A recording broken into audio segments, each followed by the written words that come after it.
রাজ্য পুলিশের এসটিএফ এর জালে দেবরাজ চক্রবর্তী। পুরুলিয়া ঝাড়খণ্ড সীমানা থেকে ধৃত প্রাক্তন তৃণমূল বিধায়ক অদিতি মুন্সির স্বামী।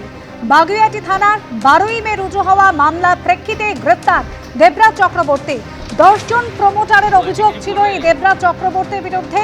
ভোর 5টা নাগাদ ঝাড়খণ্ড পুরুলিয়ার সীমানায় গ্রেপ্তারের পর বাগুইআটি থানায় তাকে নিয়ে আসা হয়েছে। সরাসরি আমাদের প্রতিনিধি সুকান্ত মুখোপাধ্যায় রয়েছেন আমাদের সঙ্গে। সুকান্ত, একেবারে বাগুইআটি থানায় প্রথমে তাকে নিয়ে আসা হয়, জিজ্ঞাসাবাদ, এরপর মেডিকেল পরীক্ষা, আবার তাকে নিয়ে আসা হয়েছে বাগুইআটি থানায়। এখনো চলছে জিজ্ঞাসাবাদ।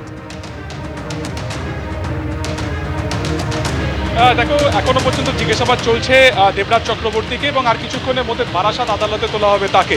পুলিশ সূত্রে যেটা জানা যাচ্ছে যে 24 নম্বর ওয়ার্ড, যা বিধাননগর পুর নিগমের মধ্যে পড়ছে, সেখানকার বাসিন্দা এক প্রমোটার অভিজিৎ সাহার কমপ্লেনের ভিত্তিতেই গ্রেপ্তার করা হয় দেবরাজকে। কিন্তু এরপরে যেটা পুলিশ সূত্রে জানা যাচ্ছে যে শুধুমাত্র একটি অভিযোগ নয়, এখনো পর্যন্ত মোট 10টি অভিযোগ দায়ের করা হয়েছে কিন্তু এই দেবরাজের বিরুদ্ধে, যেখানে বেশিরভাগই রয়েছে প্রমোটার। এবং অভিযোগের প্যাটার্নও কিন্তু কার্যত একই। সেটা কি, যে প্রত্যেকের ক্ষেত্রে বা প্রত্যেক প্রমোটারের ক্ষেত্রে তারা তাদের ওয়ার্ডে যখন কোনো রকম প্রমোটিং করতে চেয়েছেন বা কোনো রকম প্রজেক্ট করতে চেয়েছেন, সেই সময় কিন্তু স্থানীয় কাউন্সিলর তাদের কাছে প্রথমে টাকা ডিমান্ড করেছে। বিভিন্ন রকম প্ল্যানের সমস্যা রয়েছে সেই সমস্ত প্রজেক্টে, সেই বাহানাতে কখনো তাদের কাছে নোটিশ যেত এবং পরবর্তী সময় যখন প্রমোটার কার্যত সেই নোটিশের জবাব দিতে পারতেন না, তখন তাদের কাছ থেকে টাকা চাওয়া হতো। অর্থাৎ এই যে একটা সিন্ডিকেট ক্রাইম, সেই রকম প্রসেসে বা মোটাস অফ অপারেন্ডিতে কিন্তু টাকা তোলা হতো। সেই কাউন্সিলর মারফত কিন্তু টাকা পৌঁছতো দেবরাজ চক্রবর্তীর কাছে। এবং এতদিন বা বলা চলে যে এই রেজাল্ট বেরোনোর আগে পর্যন্ত বারবার কমপ্লেন করার চেষ্টা হলো, থানার তরফে সেই সমস্ত কমপ্লেন নেওয়া হতো না।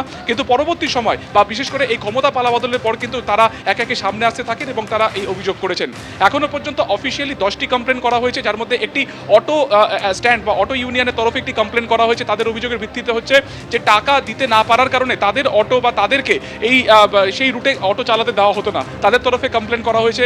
প্রমোটার যারা রয়েছেন তারা অভিযোগ করেছেন। শুধুমাত্র তাই নয়, রাজারহাট গোপালপুরের বিধায়ক তরুণজ্যোতি তিওয়ারি, বিজেপির বিধায়ক, তিনিও কিন্তু কমপ্লেন করেছেন। ফলত পুলিশ সূত্রে যেটা জানা যাচ্ছে যে মূলত অভিজিৎ সাহার অভিযোগের ভিত্তিতে গতকালকে এসটিএফ এবং বাগুইআটি থানার পুলিশেরা যৌথভাবে পুরুলিয়া ঝাড়খণ্ডের বর্ডারে একটি রিসর্ট থেকে, একটি হোমস্টে থেকে তাকে গ্রেপ্তার করলেও পরবর্তী যে অভিযোগগুলো রয়েছে সেগুলোকে কিন্তু এক এক করে তাদের বিরুদ্ধে ট্যাগ করতে থাকবে। এছাড়া একটি সংস্থার নাম পাওয়া গেছে, ডিসি গ্লোবাল।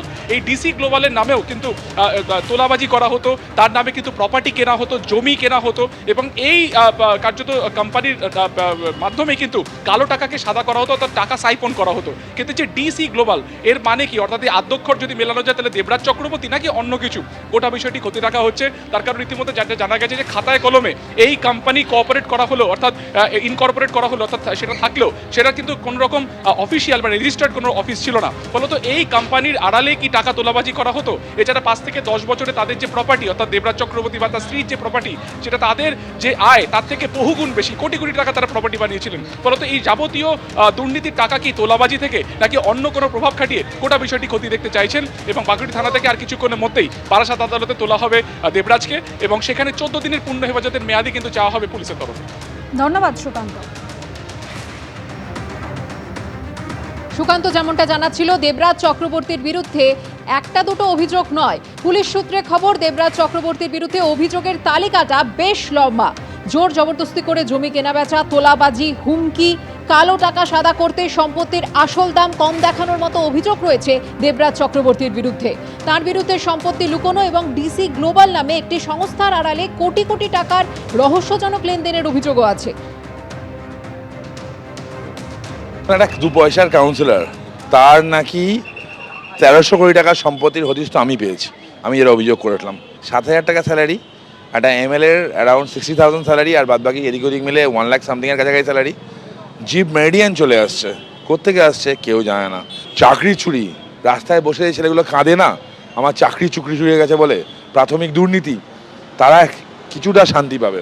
অভিষেক বন্দ্যোপাধ্যায়ের রাইট হ্যান্ড, যে উত্তর 24 পরগনা কন্ট্রোল করতো, সেই দেবরাজ চক্রবর্তী অ্যারেস্ট হয়েছে। দেবরাজ ছাড়াও তার স্ত্রী অদিতি মুন্সি নির্বাচনী হলফনামাতেও নজর রয়েছে।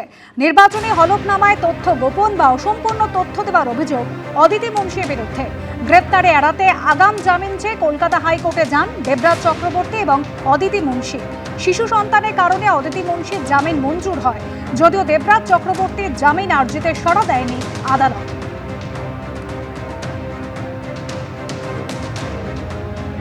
সওয়াল জবাব পর্বে রাজ্য সরকারের তরফে অতিরিক্ত অ্যাডভোকেট জেনারেল রাজদেব মজুমদার তিনি প্রশ্ন তোলেন যে শেষ 5 বছরে দেবরাজ চক্রবর্তী ও অদিতি মুন্সি আয় করেছেন 1 কোটি টাকা আর গাড়ি কিনেছেন 60 থেকে 70 লাখের।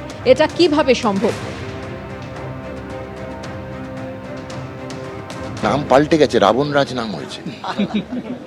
আর দেবতাদের রাজা নন উনি, রাবণের রাজ। উনি নেতা নন, উনি অভিনেতা। বললাম তো, নেতা আর অভিনেতার মধ্যে তফাৎ আছে। যেখানে ছোবেন গন্ধ বেরোবে, কিসের বলছি না। তৃণমূল চোর নয়, সেটা কিন্তু শিরোনাম হতে পারে। চোর তৃণমূল সাংবাদিকতা করবেন না, ছেড়ে দিন, এটা রোজকার খাবার।